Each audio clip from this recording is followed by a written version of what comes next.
Hoy vamos a meternos de lleno en una idea súper interesante que surgió de una charla entre dos gigantes, el empresario Alex Hormozi y el estratega Tony Robbins. ¿Y de qué va todo esto? Pues de un problema que la verdad afecta a muchísima gente exitosa. Esa sensación de vacío, de insatisfacción, incluso cuando parece que ya lo han logrado todo. Y todo empezó con esta pregunta. Esta fue la bomba que soltó Alex Hormozi, un tipo que desde afuera parece tenerlo todo resuelto. Pero fíjense bien en lo que pregunta. Esto no es solo de negocios, ¿eh? Esto es algo mucho más profundo, una lucha interna, súper personal.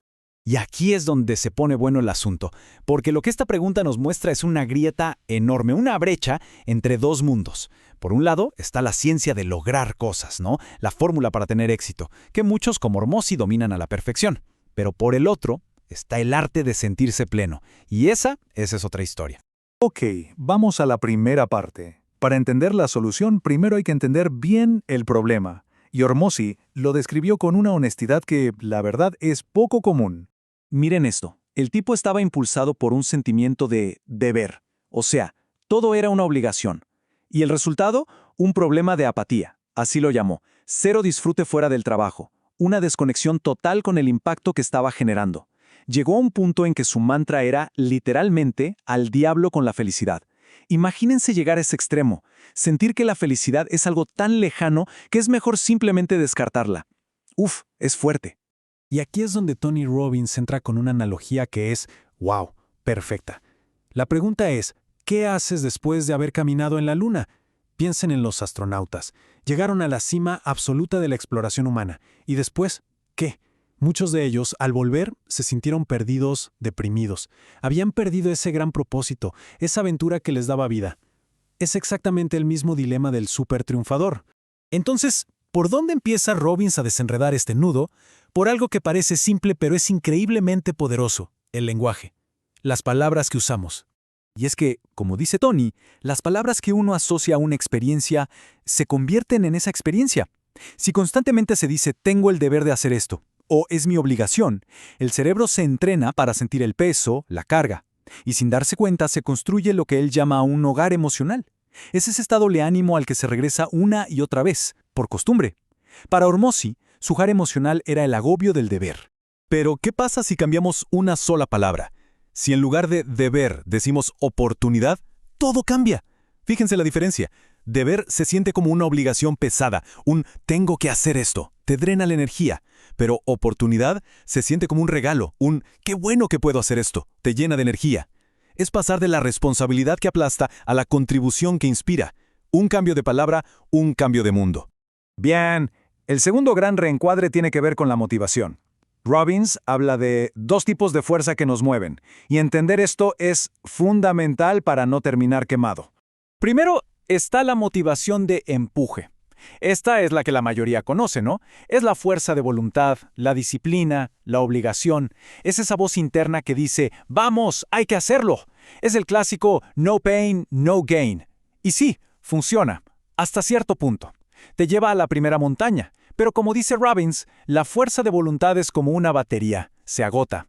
Y luego está la otra cara de la moneda, la motivación de atracción. Esta no viene de adentro empujando, sino de afuera, jalando. Proviene de una misión, de un propósito más grande que uno mismo. No es un tengo que, es un quiero.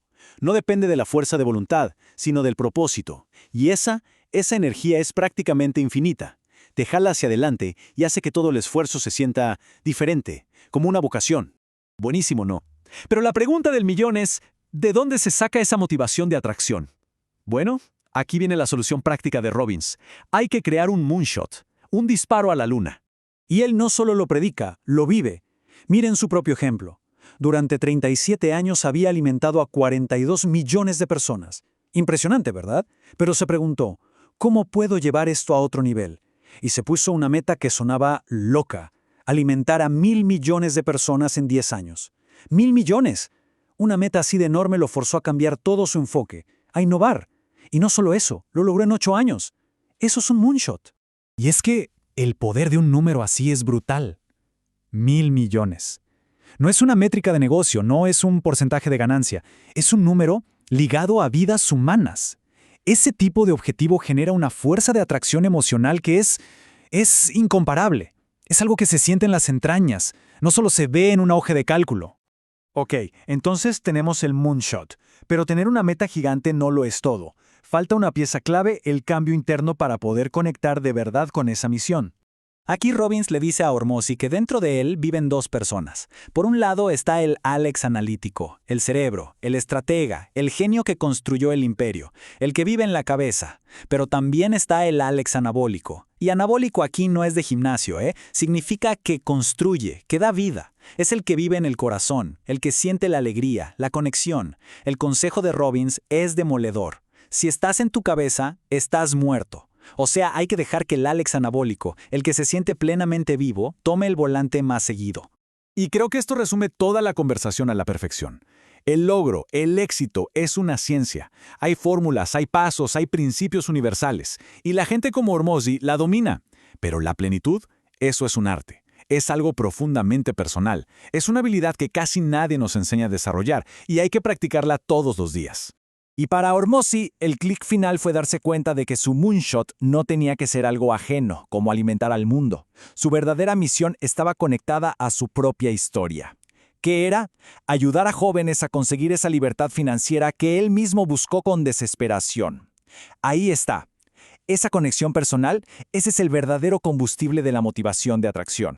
Así que, al final, todo se resume en un desafío. Un desafío para cualquiera que escuche esto. Mirar más allá de la siguiente meta, del siguiente logro, y empezar a definir una misión de contribución, un moonshot personal, algo tan grande y tan conectado con la propia historia que la simple idea de perseguirlo encienda esa sensación de estar, por fin, plenamente vivo. La pregunta que nos deja esta charla es esa, para cada uno. ¿Cuál es tu moonshot?